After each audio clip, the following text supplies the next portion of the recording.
BCom द्वितीय वर्ष के सभी विद्यार्थियों के लिए आज मैं एक बहुत इम्पोर्टेंट चैप्टर लेकर उपस्थित हुआ हूँ। मनी बैंकिंग सिस्टम का एक चैप्टर है बैंकों द्वारा साख निर्माण।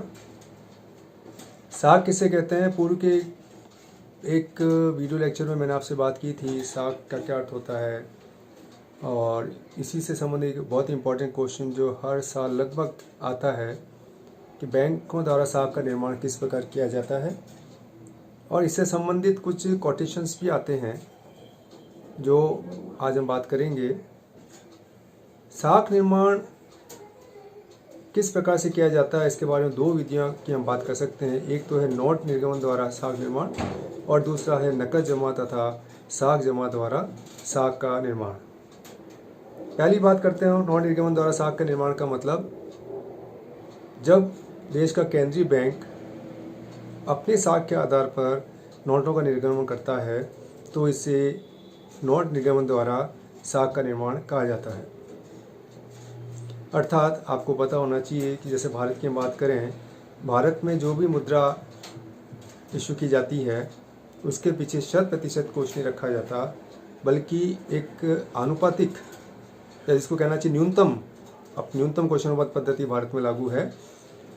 तो उस न्यूनतम कोष को रख के भारत में कितनी मात्रा में नोटों का निर्गमन किया जा सकता है, तो जो जिसके पीछे कोष नहीं रखा गया है वो एक प्रकार से केंद्रीय बैंक के साख के आधार पर ही इशू किया जा रहा है। जिसे तो कहा जाता है नोट निर्गमन द्वारा साख का निर्माण। दूसरा और एक बहुत ही इंपॉर्टेंट एक और साख निर्माण की विधि होती है नकद जमा तथा साख जमा द्वारा साख का निर्माण। नकद जमा द्वारा साख का निर्माण का मतलब क्या है, पहले हम इसको क्लियर कर लें। दो प्रकार की जमाएं होती हैं बैंकों में। एक तो होती है नकद जमा कैश डिपॉजिट, जिसको प्राइमरी डिपॉजिट भी कहते हैं, और दूसरी होती है साख जमा क्रेडिट डिपॉजिट और डिराइव्ड डिपॉजिट। अब पहला जो प्रकार है नकद जमा किसे कहते हैं? नकद जमाएं वे जमाएं होती हैं जो मूल रूप से एक जमाकर्ता द्वारा किसी बैंक में जमा कराई जाती है, जिसे प्राइमरी डिपॉजिट के नाम से भी कहा जाता है।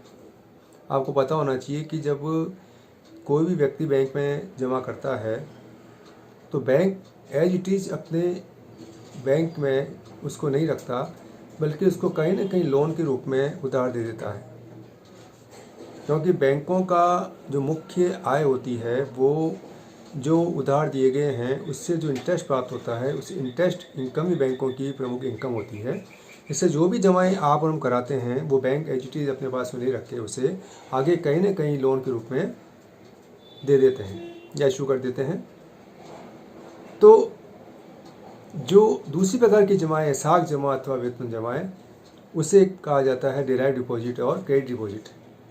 तो बैंक क्या करते हैं कि अब जो कुछ जमा किया जाता है वो एजिटीज तो नहीं देते हैं, लेकिन उसका एक निश्चित प्रतिशत भाग अपने पास में रख के आगे उधार के रूप में दे देते हैं।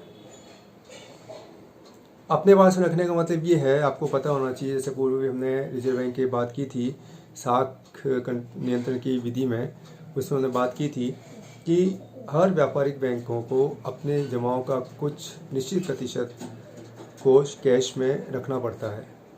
ये इससे रखा जाता है कि अचानक जमाकर्ता मांगने आ गए और बैंकों के वास्तव में नहीं रहा तो एक बहुत ही अजीब सी स्थिति पैदा हो जाती है, एक भ्रम की स्थिति पैदा हो जाती है। तो ये जो जमाएं होती हैं जिसको व्युत्पन्न जमाएं बोलते हैं, डिराइव्ड डिपॉजिट, जो प्रारंभिक जमाओं से पैदा हुई है उसे कहा जाता है व्युत्पन्न। व्युत्पन्न मतलब किसी और से उत्पन्न होना, उसे कहा जाता है व्युत्पन्न जमाएं। तो जो व्युत्पन्न जमाएं होती हैं उनके द्वारा किस प्रकार साख का निर्माण किया जाता है, आप देखिए दो प्रकार के कोटेशन आपको इसमें दिखेंगे। और जो प्राय क्वेश्चन आते हैं, कई बार सीधे क्वेश्चन भी आ जाते हैं, कई बार इस तरह से क्वेश्चन आते हैं, ऋण जमा की संतान है और जमा ऋण की संतान, अथवा जमा ऋण का सृजन करते हैं और ऋण जमा का सृजन करते हैं। स्पष्ट कीजिए। तो ऋण जमा की संतान है और जमा ऋण की संतान है, यानी ऋण से जमा पैदा हो रहा है, यानी ऋण जो जमा कराया गया है उससे ऋण हो रहे हैं, और जो ऋण दिए जा रहे हैं उससे जमाएं हो रही हैं। अथवा इसको दूसरे शब्दों में भी कह सकते हैं कि जमा ऋण का सृजन करते हैं और ऋण जमा का सृजन करते हैं। ये कई बार इस तरह से क्वेश्चन कोटेशन आ जाते हैं और विद्यार्थी कन्फ्यूज हो जाते हैं। तो आपको कन्फ्यूज नहीं होना है, आपको सीधा सा बैंकों द्वारा साख निर्माण किसे कहते हैं उसके 2 जमाएँ बतानी है आपको, और उसके बाद में साख निर्माण की विधि बतानी है, और उसके बाद में अगर कुछ पूछा जाता है उसकी आलोचनाएँ वगैरह उसकी सीमाएँ तो वो आपको बतानी है। अब एक टेबल आपको नज़र आ रही होगी जिसमें हम देख रहे हैं मल्टी क्रेडिट क्रिएशन प्रोसेस। 2 प्रकार से ये क्रेडिट क्रिएशन होता है, एक तो कई बैंक मिलकर करते हैं और एक ही बैंक में कई जमाकर्ता मिलकर करते हैं। हमने यहाँ पर लिया है मल्टी क्रेडिट क्रिएशन प्रोसेस, बाकी कई बैंकों का भी हो सकता है, लेकिन आज हमने आपको समझाने के लिए एक उदाहरण लिया है। इसमें एक ही बैंक में अलग अलग व्यक्तियों द्वारा अलग अलग जमाएँ की जाती हैं और वो किस प्रकार वो मूल जमा से साख का सृजन होता है। आपको नज़र आ रहा होगा बोर्ड पे ऋणी ऑब्लिक जमाकर्ता, दूसरे में प्रारंभिक जमा या निक्षेप जमा, तीसरा बैंकों द्वारा रखा गया नकद कोष। हमने अपनी सुविधा के लिए 20% माना है, आप कुछ भी मान सकते हैं। एग्जाम में अगर आ जाता है तो it is up to you, आप 10%, 20%, 30% कुछ भी मान सकते हैं। और चौथा है दिए गए ऋण अथवा व्युत्पन्न जमा। अब ऋणी जमाकर्ता प्रारंभ में एक एक्स व्यक्ति है जिसने बैंक में 1000 रुपये जमा कराया, इसको प्रारंभिक जमा कह सकते हैं, प्राइवेट डिपॉजिट। बैंकों ने क्या किया, जैसे मैंने अभी बताया कि बैंक उसका कुछ भाग अपने पास में रख के, जैसे 200 रुपया 1000 का 20% 200 रुपया होता है, उसे अपने पास में रख के आगे इसे किसी और व्यक्ति को ऋण के रूप में दे देते हैं। और बैंक क्या करता है, जब देते हैं इसका मतलब बैंक उसके खाते में जमा कर देते हैं, वो अपनी इच्छा अनुसार निकालता रहता है। तो ये जो दिए गए ए व्यक्ति को दिए गए, ए व्यक्ति के लिए एक तरह से ये प्रारंभिक जमा हुई। बैंकों ने क्या किया, फिर उसका 20% यानी 160 रुपये अपने पास में रख लिया और 640 रुपये फिर किसी और व्यक्ति को ऋण के रूप में देके उसके खाते में जमा कर दिए।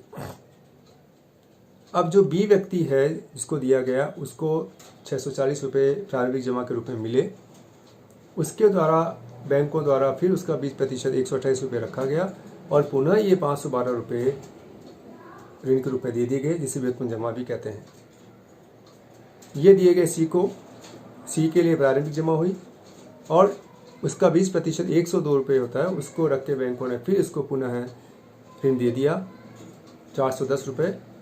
और इस तरीके से ये आगे से आगे प्रोसेस चलता रहता है। हमने अपने समझाने के हिसाब से 4 जमाकर्ता ऑब्लिक ऋणी लिए हैं, ये आगे से आगे इस तरह से चलता ही रहता है। और आप देखिए कि टोटल अगर अनुमान लगाएं हम कि 1000 रुपये का जो प्रारंभिक जमा 5000 रुपये हो गई है और बैंकों द्वारा 1000 रुपये रखा गया है और व्युत्पन्न जमा यानी 4000 रुपये का बैंकों द्वारा क्रेडिट क्रिएशन हुआ है। कुल जमाएँ 5000 रुपये हो गई, उसमें से 1000 रुपये बैंकों ने अपने पास में रखा और 4000 रुपये का बैंकों ने क्रेडिट क्रिएशन किया। तो आप अनुमान लगा सकते हैं कि 1000 रुपये का किस प्रकार बैंकों ने 4000 में कन्वर्ट करके साख का निर्माण किया। अब एक बैंक अगर ऐसा है तो आप अनुमान लगाइए कि जब किसी देश में जहाँ हजारों की मात्रा में बैंक होते हैं तो वो किस प्रकार इसको कितने गुना मल्टीपल्स में इसको क्रेडिट को क्रिएट कर देते हैं। एक बहुत ही एक आसान ये तरीका है समझाने का, और आप भी इसको जब एग्जाम आए तो आपको बताना पड़ेगा, उदाहरण देना पड़ेगा। तो इस तरीके से आप ये देख सकते हैं कि बैंक किस प्रकार अपने मूल जमाओं से व्युत्पन्न जमाएँ और व्युत्पन्न जमाओं से फिर मूल जमाएँ करके साख का सृजन करते हैं। अब आप देखेंगे वापस जो कोटेशन हमने लिखे हैं, ऋण जमा की संतान जमा ऋण की अथवा जमा ऋण का सृजन करते हैं और ऋण जमा का सृजन करते हैं। तो आपको क्लियर हो जाएगा किस प्रकार जमा ऋण को और ऋण जमा का सृजन करके आगे से आगे ये कार्रवाई चलती रहती है। तो निश्चित रूप से आप इसको बड़े ध्यान से पढ़िए और इसके बाद में इसकी बात करेंगे हम इसकी आलोचनाओं की, इसकी कमियों की, इसकी क्या लिमिटेशंस हैं। Thank you very much.